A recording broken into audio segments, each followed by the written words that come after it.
Hello everybody, welcome to the Empressive channel. Kylie Jenner recently got a lot of backlash after she was on TikTok singing along to Tory Lanez's song Hurts Me.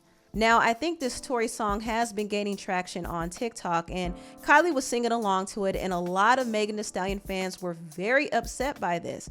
Back in December of last year, Tory was found guilty of shooting Megan Thee Stallion, and to see a celebrity as big as Kylie supporting his music, of course, is very triggering. Now, these were what some of the tweets said. One person said, "Kylie Jenner is a weird AB." Someone else said, "I always knew the Kardashian Jenner family were a bunch of weird people, but Kylie using his song in a TikTok, ooh, she needs to get beat." Are y'all really surprised that Kylie Jenner always has been moving weird, LOL? Like, really? I genuinely want to know. She been a weird bee even before all of the Megan Tory situation. Kylie Jenner has always been a lame. Honestly, I don't know how anyone could even support that diabolical family. What good has ever come from them? Kylie Jenner, you botched B. Didn't Megan get shot by Tory after leaving Kylie's house? This is so tasteless and low. Kylie Jenner can kick rocks for this. Tory shot Meg. Like, come on now, this is gross. Daily Loud is gross. Stop giving these girls attention. I'm starting to think that Kylie Jenner really did post this on purpose to shade Megan. And this person inserted a screenshot of Kylie Jenner posting her foot.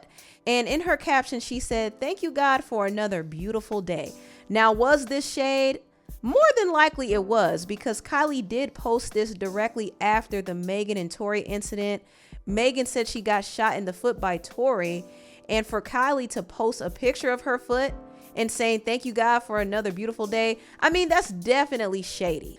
Now, why would Kylie shade Megan? Well, if you are aware of the testimonies during trial, you would know that the fight that happened between Megan, Tory, and Megan's ex-friend Kelsey started at Kylie's house. Megan was actually partying at Kylie's house and she invited Tory over, and a witness who was there named EJ King implied that Tory and Kylie were kind of feeling each other. They were flirting a little bit. Megan allegedly was jealous. Megan's former stylist EJ King noticed that Megan's energy was shifting and he tried to get her to leave with him. Megan didn't want to leave, so Tory's driver decided to take Megan and Kelsey home.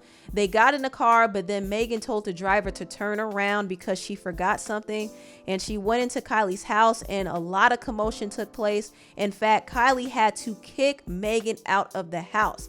We could all assume that the argument had something to do with Tory, because after that, Tory and Megan got into the car. They started arguing.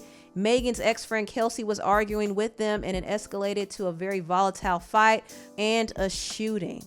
Just thinking about that whole situation is just crazy. I cannot believe it happened, and it could have been avoided from the very beginning. But I gave that whole backstory to show what could possibly be the root of the tension between Kylie and Megan, and honestly, it's all because of Tory. But Kylie and Megan don't like each other, clearly, and I do remember there was a clip that went viral of Megan performing at the AMAs, and you could see Kylie in the audience looking stone-faced, and she was covering her daughter Stormi's ears, and you could see Megan on stage just kind of rapping and bucking in her direction. So you could clearly see that there is some tension between them. So it doesn't surprise me that Kylie would be listening to and supporting Tory's music. She likes Tory, but she doesn't like Megan. Now, does the optics of that look bad and make Kylie look shady? Of course it does, because Kylie is shady. But she probably feels justified in not liking Megan because Megan did cause a scene in her home. And listen, if Megan decides to respond and throw shade at Kylie, I wouldn't blame her either.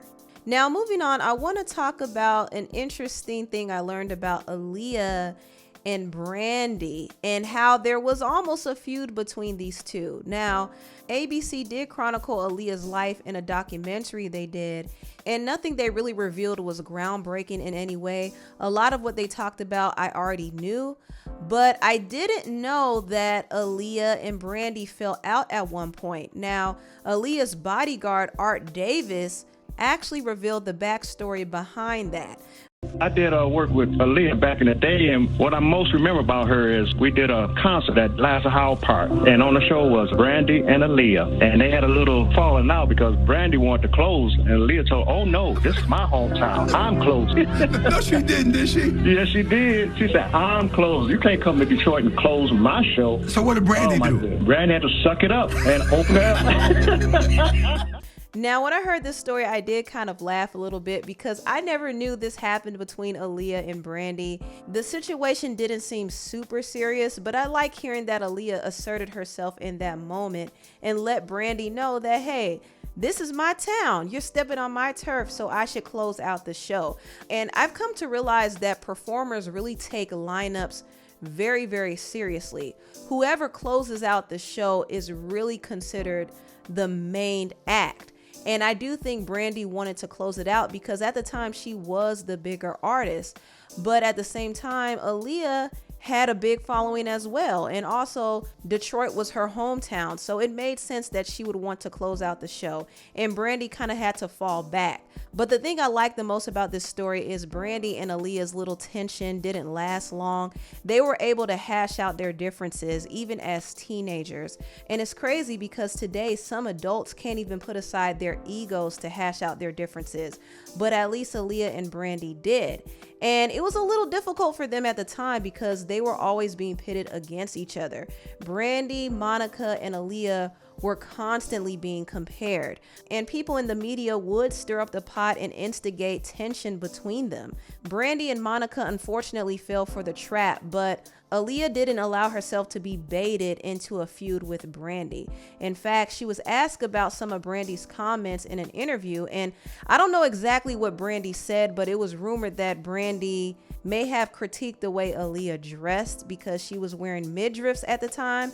And according to Toya's World blog, Brandy allegedly said that Aaliyah's image was too grown and how her mother would never approve. So Aaliyah was asked about Brandy's comments, but Aaliyah kept it really cute. It was one other thing. Brandy said some things that were said. Now, what did you hear what she actually?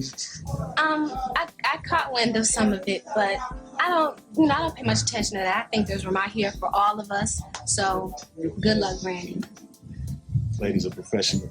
Aaliyah and Brandy would later on meet for the first time at the Lady of Soul Train Music Awards, and Brandy told Billboard that Aaliyah sent her flowers and congratulated her on her wins. She said, "I just thought that was so angelic and sweet of her. People say that Aaliyah is angelic, and that just made me feel like, wow, that's a moment. Other artists supporting another artist when everybody's trying to put you against each other, which was very special. I was like, whoa, that's really big of her."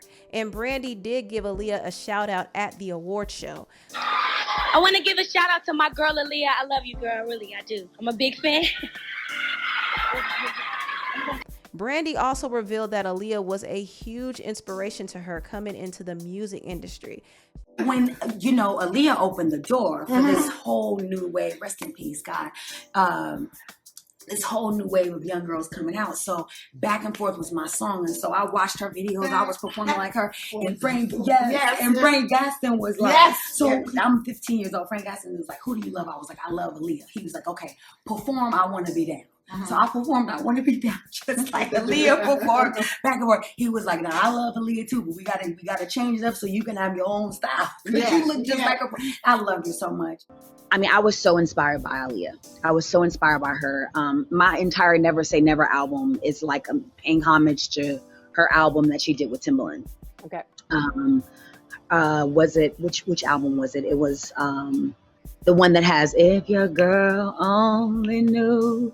That whole album inspired Never Say Never. Brandy also told Billboard that Aaliyah inspired her Full Moon album as well, and said that her song Anybody is like an Aaliyah song. So you could see that Brandy was a huge fan of Aaliyah. And even though the media tried to create a beef between the two, it didn't work at all. And Aaliyah had a massive amount of respect for Brandy as well, to the point that she turned down a role in Scary Movie because she felt like it was mocking Brandy, and she didn't want to do that. Well, one time I got sent the script actually for Scary Movie, but it was a little bit different when I received it. It changed a lot. by the time they made it. And, you know, it was a parody on the Scream movies. And I Know What You Did Last Summer. And they actually had a character. It was the Brandy character. And they wanted me to play Brandy and kind of do a parody of her. And I just, you know, didn't actually like the script. I thought it was really funny, but I didn't want anybody to take like I was disrespecting her in any way. So I actually didn't do it. And it turned out to be a really funny movie. But that was like the weirdest thing that anyone had ever asked me to do. Aaliyah was really just a stand-up woman. I mean, she didn't take the bait into falling into any controversy with any of her peers. And I really respect that about her. Even though she and Brandy had that one little incident where it could have led them to falling out with each other, they still were able to patch it up and they were friends. They supported each other. Brandy said when she and Aaliyah did a show, she would sit and watch her perform and cheered her on. I mean, it was just love between them. So I really appreciate both Aaliyah and Brandy. They are truly R&B icons and legends. Anyway, tell me what you all think about this video down below. Please like, comment, and subscribe, and share this video if you care. Thank you so much for watching, and I'll see you next time. Bye.